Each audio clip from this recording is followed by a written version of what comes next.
Très cher développeur .NET, je te souhaite la bienvenue dans cette vidéo où je vais te présenter, selon moi, une des meilleures façons de faire des tâches en arrière-plan. On va commencer par voir une implémentation manuelle. Qu'est-ce que c'est, comment on peut le faire, parce que c'est quand même intéressant de se plonger dans le côté technique de la chose. Ça, je l'ai préparé en avance de phase, sinon ça aurait été un petit peu long pour cette vidéo. Et après, on va voir un usage d'un package communautaire assez connu qui nous permet non seulement de faire la gestion des tâches en arrière-plan, mais également d'avoir accès à des outils un peu plus avancés. Bref, je t'en parle dans cette vidéo. Si tu aimes ce que je fais et que tu veux soutenir mon travail, n'hésite pas à lâcher ton pouce vers le haut sous la vidéo. Tu peux également t'abonner à ma chaîne avec ou sans notification. Si tu veux plus de contenu autour des techno.net, tu peux également devenir membre premium de la chaîne. Tu as un bouton rejoindre sous la vidéo qui te permet à base d'une contribution mensuelle d'avoir accès à mes vidéos que j'appelle les vidéos privées où je te partage des trucs et astuces de plus de mes 12 ans d'expérience autour des techno.net. Et si tu veux plus de contenu professionnel autour des techno.net, je te renvoie sur ma plateforme htsounding.com. Tu as également le lien dans la description. Tu y trouveras tout mon catalogue de formation en VOD et d'avance, je te remercie de ton soutien. On va parler de tâches en arrière-plan parce que c'est quelque chose d'assez courant. En fait, pour faire simple, imagine typiquement que tu aies une application et dans cette application, tu souhaites faire un moment d'élancement de certaines choses en arrière-plan. Un exemple tout bête serait envoyer un email. En fait, envoyer un email, ça peut être très rapide, mais si on doit envoyer par exemple une newsletter ou un ensemble d'emails assez conséquent, on préfère dire voilà ce que tu as à faire en arrière-plan, tu le fais quand tu as le temps, comme tu peux, et comme ça, je délègue ça en arrière-plan et je peux continuer à utiliser mes threads principaux et ma puissance de calcul pour l'algorithme principal. Ici, dans le cadre de ce petit projet de test que j'ai commencé, comme je l'ai dit juste avant, hors vidéo pour gagner du temps, imaginons qu'on ait ici une petite application qui fait du travail et ce travail prend 5 secondes. Alors ici c'est fixe, j'aurais pu rajouter du random si je voulais rendre ça un peu plus pétillant, mais bon, on s'en fiche un petit peu. Donc ce que j'ai fait, c'est que j'ai créé un task queue service, qui est l'implémentation que j'ai fait manuellement, qui est très limitée et qui a probablement des failles, mais ça vaut le coup de l'étudier juste pour le côté pédagogique. Et en fait, j'ai ici un seul endpoint, un map post sur /task, et on peut imaginer qu'on envoie ici les informations pour exécuter une tâche en arrière-plan. Et qu'est-ce qu'on va faire? On va simplement l'ajouter dans la queue qui est à traiter de mon application en disant voilà, ajoute cette task dans les tasks à faire. Donc cette task, elle ne fait rien parce qu'elle fait un await task délai de 5 secondes et elle écrit sur la console fini pour dire qu'elle a fini son travail. En fait, d'ailleurs, pour que ce soit assez explicite, je vais rajouter ici un nouvel ID, comme ça on va voir les ID et on verra les différentes traces arriver au fur et à mesure.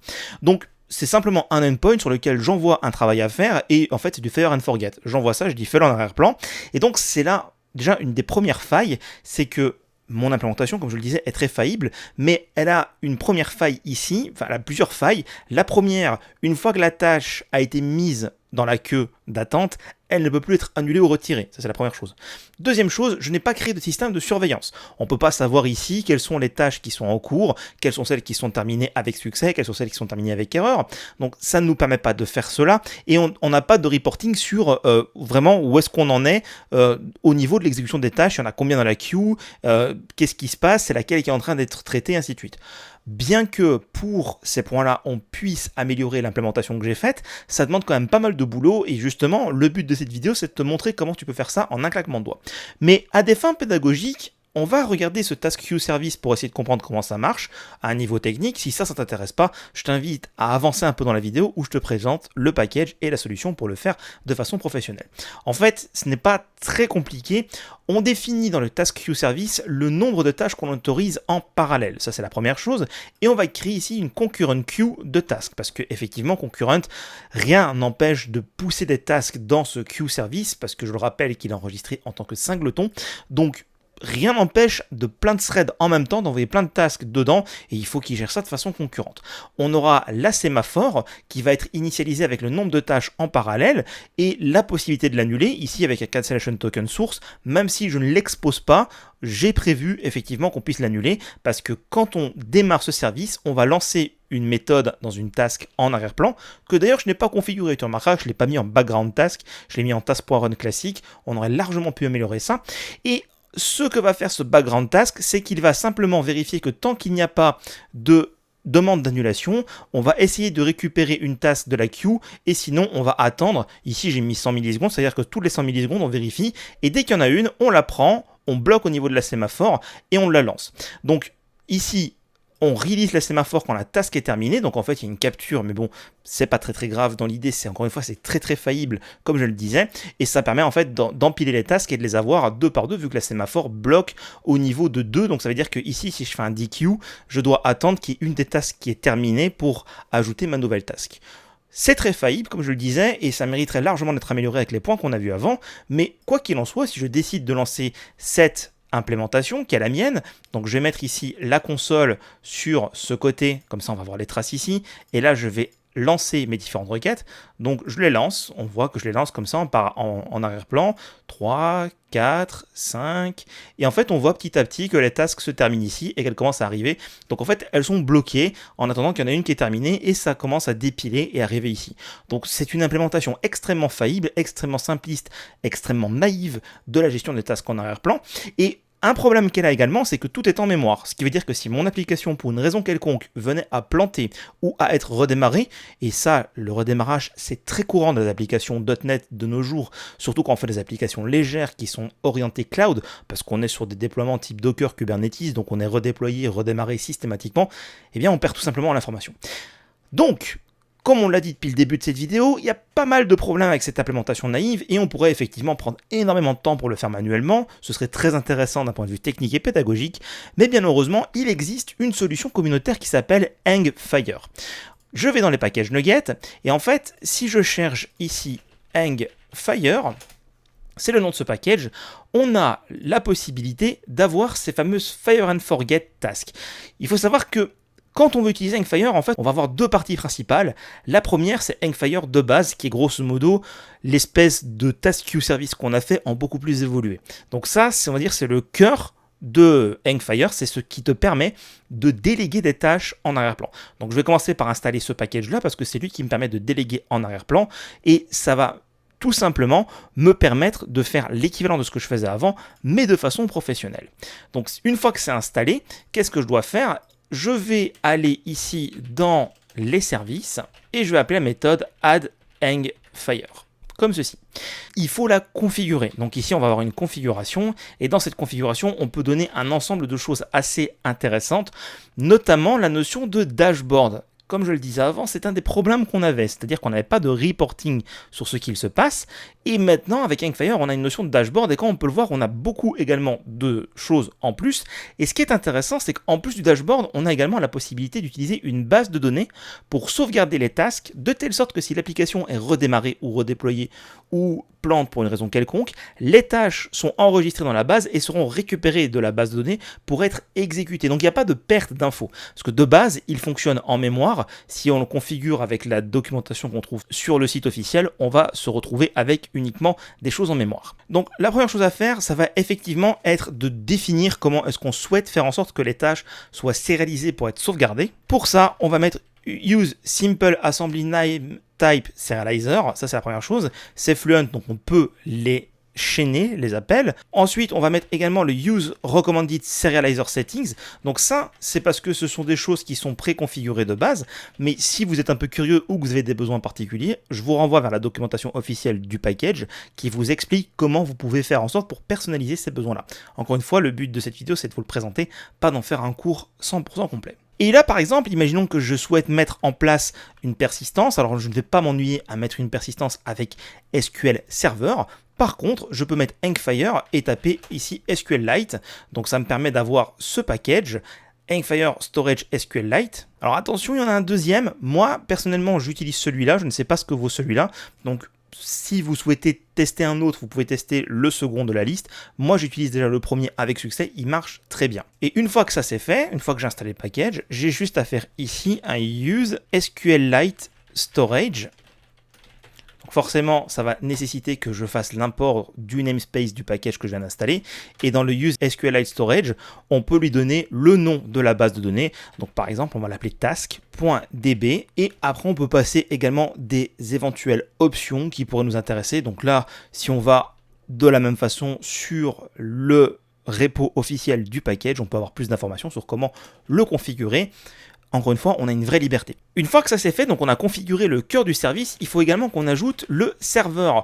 Donc le Hangfire Server, c'est celui qui va tourner en arrière-plan qui va lancer un serveur dans votre serveur, si je puis dire ça comme ça, vu que c'est une application web, qui non seulement va permettre d'exposer les éléments web, comme par exemple le dashboard de reporting et d'action et ce genre de choses. Donc également, ça présuppose que vous avez la possibilité d'afficher une page web, donc des applications qui sont desktop ou qui sont mobiles. Je n'ai pas essayé de le faire avec une WebView, ça peut être intéressant si vous avez essayé avec succès, n'hésitez pas à partager ça dans les commentaires. Mais en tout cas, la partie serveur ici va nous permettre de configurer comment on souhaite que le processus tourne en arrière-plan, donc en espèce de background service, qu'est-ce qu'il peut faire et mettre en place les services nécessaires pour la partie reporting. Donc par exemple ici, on va pouvoir définir le nombre de workers. Le nombre de workers, c'est le nombre de tâches qu'on autorise en même temps. Donc en fait, c'est exactement ce qu'on avait fait ici en mettant 2, c'est le nombre d'éléments qui peuvent aller en parallèle, fonctionner en parallèle. Donc ici on peut le mettre de façon fixe, on peut le mettre également par rapport au nombre de processeurs. Vous pouvez utiliser par exemple environment.processor_count qui est le nombre de cœurs logiques de votre système d'exploitation. Bref, vous avez vraiment une grande liberté. Moi je vais mettre 2 pour rester ISO avec ce qu'on avait avant. On peut mettre plein d'autres choses. Il y a vraiment beaucoup de façons de le configurer. Quelque chose qui peut être également intéressant, c'est de dire je veux un timeout, dire que si la tâche excède 2 minutes, dans ce cas-là, elle timeout. Donc là, encore une fois, ça va être vraiment dépendre de ce que vous faites comme tâche en arrière-plan, parce que si moi, je l'ai utilisé dans le cas d'un serveur d'encoding pour lancer les encodings en arrière-plan, et des fois, ça peut prendre beaucoup de temps. Donc moi, j'ai mis un timeout à 12 heures, parce que s'il y a une grande file d'attente et que les tâches sont là depuis longtemps, parce que l'encoding prend du temps, ce serait dommage d'avoir des tâches qui timeout, alors qu'il fallait juste attendre que la vidéo soit traitée. Donc ici, dans le cas de notre démo, vu que c'est que 5 secondes par tâche, 2 minutes, c'est largement suffisant, et vous avez la possibilité de rajouter beaucoup d'autres choses. Et donc avec ces deux lignes de code, le add Hangfire et le add Hangfire server, vous avez configuré le service et vous avez configuré le serveur qui va tourner dans votre application en tant que background service, qui va permettre le nombre de workers, donc le nombre de choses qui vont pouvoir exécuter des tâches en parallèle sur votre application web, le timeout. Et maintenant la chose qui reste à faire, c'est de faire en sorte que quand on ajoute une task, on l'ajoute pas dans notre task queue service. Donc ça, c'était avant, on n'en a plus besoin. Maintenant, ce qu'on va faire, c'est qu'on va utiliser Hangfire pour pousser les éléments au sein du service d'Hangfire et on va également aller mapper le dashboard. Parce que clairement, un des avantages, c'est d'avoir le dashboard. Donc ici, on va faire un use Hangfire dashboard comme ceci. Maintenant, comment est-ce qu'on fait pour ajouter des tasks dans Hangfire, dans son système de fonctionnement pour qu'il puisse les traiter? On va utiliser la classe background job. Donc ici c'est du statique, ce qui forcément est une méthode très facile et très pratique mais pas forcément très testable. Vous avez également le background job client qui permet de le faire avec l'implémentation de heap background job client. Donc ça après c'est à vous de voir selon ce que vous souhaitez faire si vous en avez besoin dans le cadre de votre test. Donc ici on va simplement mettre enqueue. Et donc la méthode enqueue, elle prend en paramètre une expression. C'est un petit peu une limitation parce que là, si je lui passe directement la lambda comme ceci, donc je fais l'annulation des commentaires, on peut voir qu'on a une erreur de compilation parce qu'en fait, il me dit que les expressions lambda async ne peuvent pas être converties en arborescence de l'expression. En bref, la chose qu'il veut me dire par là, c'est qu'il faut que je crée ici, par exemple, une classe task qui a cette méthode directement ici. Donc ici, public async task, comme ceci par exemple, qui contient donc le code qu'on avait avant. D'ailleurs ici, pas forcément private, vu que je suis dans le fichier programme.cs, c'est une classe qui est nestée. Et là, ce que je vais faire, c'est que je vais directement faire un new task .async task. Donc pour la démo, c'est un peu dommage de devoir faire ça, mais en vrai, quand on pousse quelque chose comme ceci en arrière-plan, c'est toujours mieux de lui donner un contexte global, donc d'avoir une classe qui va contenir tous les éléments que vous allez pousser en arrière-plan. Pourquoi? Parce qu'en fait, il va simplement sérialiser la classe avec toutes ces données pour exécuter votre tâche. Donc il faut penser à bien l'isoler. Là, dans le cadre de la démo, ça complexifie un petit peu la démo, mais quoi qu'il en soit, c'est comme ça que ça marche. Donc si je relance l'application maintenant, en fait, ici, je peux aller sur l'URL Hangfire et comme on le voit, j'ai un super beau dashboard qui me montre en fait qu'est-ce qui est en train de se passer. J'ai un onglet job qui montre en fait l'état actuel de mon système, donc les jobs qui sont dans la queue, ceux qui sont en train d'être processing, ceux qui sont prévus, ceux qui sont succeeded, failed, deleted, ainsi de suite. Et là j'ai mon serveur, parce que de base ici je ne travaille qu'avec un seul serveur local qui est ma machine avec mon instance ASP.NET, mais en soi on pourrait très bien avoir un serveur dédié Hangfire, voire même une succession de serveurs et connecter nos Hangfire à ces serveurs-là et donc avoir la liste ici de tous les serveurs. Ça peut aller bien loin ce fonctionnement-là. Moi ici c'est vraiment pour un fonctionnement local en arrière-plan dans une application. Et donc concrètement ce qui se passe, c'est que maintenant je vais remettre Visual Studio ici et ça je vais le mettre là. On peut voir donc enqueue 0 et si je vais sur mon fichier HTTP et que j'envoie des éléments, comme on peut le voir, on voit ici la queue qui grandit là, vous pouvez le voir sur la partie droite, que c'est en train de grandir dans la queue. Donc en bref, ici je peux voir les différents jobs qui sont en train d'être ajoutés dans la queue, et quand je vais dessus, on peut voir après qu'il est en train de les prendre de la queue et il fait un processing du job. Et donc, si j'attends un petit peu, on peut voir Succeeded 4 et là, il y en a 2 en cours. Et au bout de quelques secondes, ça va passer de 0 à 6 parce que mon job ne fait qu'attendre 5 secondes.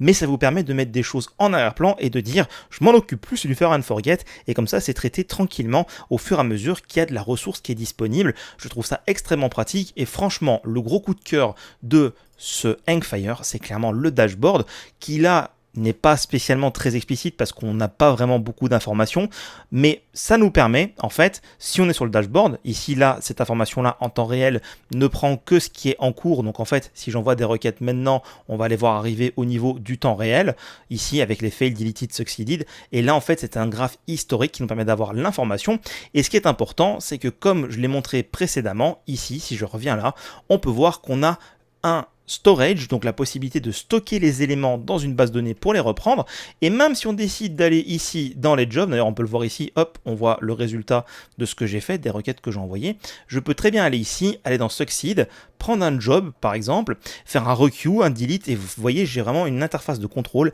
qui me permet de gérer et de monitorer mes différents éléments en arrière-plan. Je trouve ça extrêmement pratique, donc Hangfire, si vous avez besoin de faire des choses en arrière-plan, c'est clairement une solution à privilégier. J'espère que cette vidéo t'a plu. Dans tous les cas, je te retrouve très bientôt pour une prochaine vidéo autour de techno.net.